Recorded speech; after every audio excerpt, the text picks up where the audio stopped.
hello কি খবৰ আপোনালোকৰ খবৰ নিশ্চয় ভাল আকৌ এটা ভিডিঅ'ৰ সৈতে হাজিৰ মই আজি খুবেই সিম্পল কেইটামান ৰেচিপিৰ সৈতে হাজিৰ হৈছো আজি ভাবিলো এটা পাকঘৰৰ ভিডিঅ'কে লৈ আহো ভিডিঅ'টো বনাই থোৱা বহু কেইদিন হ'ল যদিও এডিটিং কৰা এলাহতে ভিডিঅ'টো দিব পৰা নাই বেলেগ ভিডিঅ'বিলাকে ৰেচিপি ভিডিঅ'বিলাক দি থকা হৈছে সেয়েহে ভাবিলো আজি এই ভিডিঅ'টো আপোনালোকৰ ওচৰলৈ আগবঢ়াও তেনেহলে বলক ভিডিঅ'টোৰ মাজলৈ আগবাঢ়ো প্ৰথমতে মই ভাতখিনি সসপেনত পাতি দিলো আৰু আনফালে এয়া বুটৰ দাইল প্ৰেছাৰ কুকাৰটোত পাতি দিলো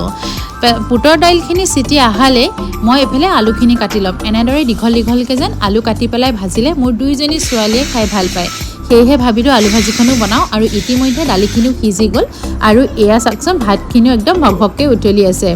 আৰু এতিয়া মই আলু ভাজিখন বনাই লম তাৰ বাবে কেৰাহীটোতে মিঠাতেল দিলো তাতে দিলো পাঁচফোৰণ পিঁয়াজ আৰু শুকান জলকীয়া দুটা দি আলু ভাজিখিনি বহাই দিলো আলু ভাজিখিনি হেফালে হৈ আছে আৰু আনফালে মই যেহেতুকে ভাতখিনি পাতিয়েই দিছিলোঁ ভাতখিনিও ইতিমধ্যে হৈ গ'ল আৰু আমি কিন্তু মাৰকাহা ভাতেই খাওঁ সেয়েহে সসপেনত বনাওঁ আৰু এয়া ৰাতিপুৱা ছোৱালীজনীক স্কুল বাছত উঠাবলৈ যাওঁতে শাকৰ বজাৰখনৰ পৰাই লৈ আহিলোঁ মানিমুনি আৰু নৰসিংহ আৰু এয়া ইতিমধ্যে আলু ভাজিখনো হৈ গ'ল এনেদৰে আলু ভাজিলে কাৰ কাৰ ভাল লাগে খাবলৈ জনাবচোন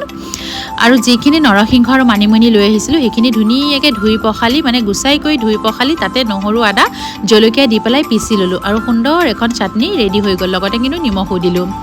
আনফালে ভাবিলোঁ পটল আৰু আলুৰ এখন চব্জিও বনাওঁ সেয়েহে মানে কেৰাহীটোতে তেল দি পেলাই পটল আলুখিনি প্ৰথমতে অকণমান ভাজি ল'লোঁ তাৰপাছতে সেই কেৰাহীটোতে আৰু অকণ তেল দি লগতে দিলোঁ পিঁয়াজখিনি ভাজি লোৱাৰ পাছতে দিলোঁ নহৰু আদাৰ পেষ্ট আৰু নহৰু আদাৰ পেষ্টটো ভাজালৈকে ইয়াতে মই এটা ৰেডি কৰি লৈছোঁ মছলা এই মছলাটোত আছিলে দৈ আৰু লগতে যিখিনি আমি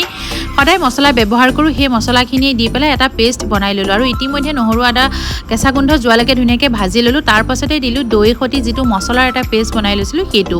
এতিয়া মছলাখিনিও ভালদৰে ভাজি ল'লোঁ ভাজা হোৱাৰ পাছতে যিখিনি পটল আৰু আলু ভাজি থৈছিলোঁ সেইখিনি দি দিলোঁ সেইখিনি দি ভালদৰে মই এতিয়া ভাজি ল'ম আৰু ভাজি থাকোঁতেই মাজতে মানুহজনে ক'লে কি কফি খাই বোলে সেয়েহে দুইটালৈকে কফি বনালোঁ আৰু দুইটাই মাজতে কফি একাপো খাই ল'লোঁ যিহেতুকে পটল আলুৰ চব্জিখন বনাওঁতে অকণমান টাইম লাগে সেয়েহে সেই সময়খিনিতে কফি কাপো খাই ল'লোঁ আৰু চাওকচোন ইতিমধ্যে পটল আলু এই চব্জিখনো ৰেডি হৈ গ'ল আনফালে যিখিনি বুটৰ দাইল বনাইছিলোঁ সেই দাইলখিনিও ধুনীয়াকৈ তেল মাৰি ল'লোঁ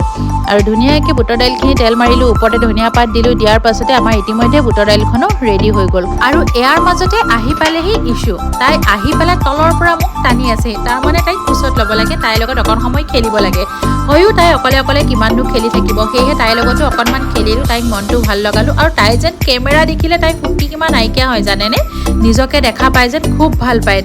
তাইৰ লগত এনেদৰে খেলি থাকোঁতে মোৰ ভাতখিনিও যিহেতুকে ৰেডি হৈ গ'ল ভাবিলোঁ ধুনীয়াকৈ পৰিৱেশন কৰি লওঁ